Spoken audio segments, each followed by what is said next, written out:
Okay, so this is lesson 3.1. How are your favorite classes related? So is your favorite elective class associated with your favorite core class? Sometimes it is helpful to investigate more than one variable. See the data collected from a previous class in the table below. So I have this table already collected for us, and we'll use this table throughout the whole lesson. Okay, so how many variables does this table have? And it has 2 variables. Okay, your 2 variables are your core class and your elective. For the purpose of today, we're gonna see if our core class can predict which elective is your favorite. So if you're more a fan of math, are you then also more a fan of art? That type of thing. So explanatory variable is going to be the core class, and then your elective is the response variable. Okay. And then are these variables qualitative or quantitative? So the variable is core class and the answer is like math or English. Those are not numbers. So this is qualitative. So this unit is all about 2 variables, and today is qualitative variables. Tomorrow and the next few days are going to be quantitative. Okay, so then we go to our next example. So that's just the same table, but we've got the totals area here. So when it says frequency marginal distribution, frequency just means you add up like how often it happens. The marginal distribution means that you're going to be adding up, basically just finding the totals of all of the rows in the columns. Okay, so marginal is your frequency of either row or column variables. Okay, so I just add up like 2 plus 6 and I get 8. 1 plus 4 is 5, and so on. So we just add up every row, and then we add up the columns, and that column adds up to 14, and that column adds up to 16. So our total number of people, 14 and 16, is 30. So there's 30 students for the purpose of this example. Okay, so our goal is to see if there's an association. Just having the totals, it's hard to compare the numbers because you don't know the total like number of students just by looking at 8 and 5. So it's hard to compare, especially variables like 8 with like this 14. Like it's just hard to compare those variables as like a percent of the total. So it's easier to see, to compare 2 variables if you have a percent of the total. So we're going to find the relative frequency marginal distribution. So same thing as this, but the next one we're going to divide all of these numbers by 30 and find the decimal. Okay, so for the relative frequency, you're going to divide all of the totals, divide by 30. Okay, so this one would be 8 over 30, which is 0.267. This would be 5 over 30, which is 0.167, and so on. So this would be 0.167, 0.133, 0.267. And then down here, this is 14 out of 30, which is 0.467, and 16 out of 30, which is 0.533. Okay, so if I add up the 2 columns, that should add up to 1, and same thing with all of the rows. If I add up all of those, that should add to 1. So they're all part of the total, and it may not be exactly 1 just because we've rounded those values. So that is a relative frequency marginal distribution. So it's now telling us the percent of the total of people that chose those. So what this means is like 26% of the people of the class chose art as their favorite elective. 16% chose music as their favorite elective, and so on. Okay, so now we're going to start computing the conditional relative frequencies. So now this is conditional. So this was just our totals. Conditional means that you have, like, given they chose math, now what percent chose art? So if you know that they chose math, they're in that category, what's the probability that they are the person that chose art? So how we find that one is so we know they're from math, so that is my denominator. So given they're already math, what's the percent of people that chose art? So that would be 2 out of 14. And if you want to find the decimal, that would be 0.14. So then you continue with all of these to find the percent who chose music.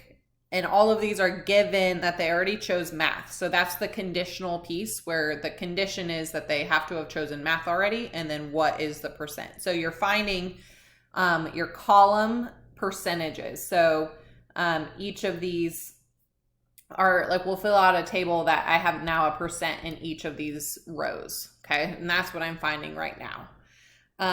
So of the students who chose math, what percent chose music? So we have 1 out of 14. So that number is coming from right here. So 1 out of 14 chose music. And that would be 0.071. And then if you want to pause the video and just find all of these on your own, I would recommend doing that. But I will go ahead and continue these. So 4 out of 14, just going right down the column, that's 0.286. And then 1 out of 14, which was 0.071, and 6 out of 14, which is 0.429. Okay, now we're going to the other column, the English column. So of the students who chose English, what percent chose art? So we've got 6 in that first row, second column, out of 14, or not 14 anymore, sorry. Now we're looking at the total number of people that chose English. So there were 16 that chose English. So 4 out of 16, or 6 out of 16. Okay, so 6 out of 16 is 0.375. Then the next one is 4 out of 16, which is 0.25. And then 1 out of 16, which is 0.063. And then 3 out of 16, which is 0.188. And 2 out of 16, which is 0.125. Okay, so that is how we find our conditional probabilities. So now what we're going to do is plug them in. This is the conditional distribution.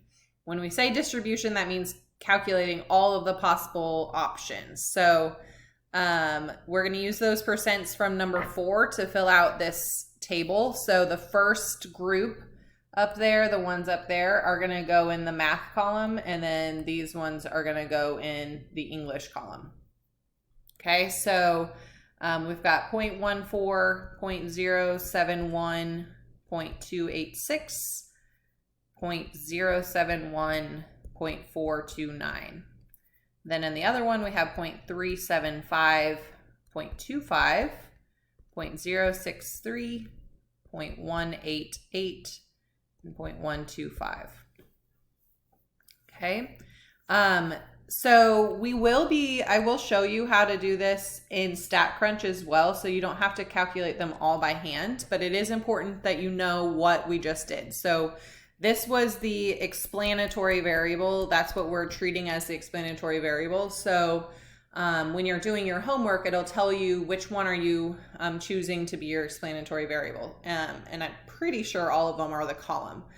So when you select something in StatCrunch, I'll show you this again. But I just want to have a note here. If I'm doing this in StatCrunch, I did this by the column percent. Okay, so I took all of the totals like the total number of people that chose math and the total number of people that chose English, those were my denominators. So that's using the column percents. I could do the same thing with a row as well, and you would just use the row totals. So those numbers instead, that would just create a different conditional distribution. So I'm just going to write that down here. So you could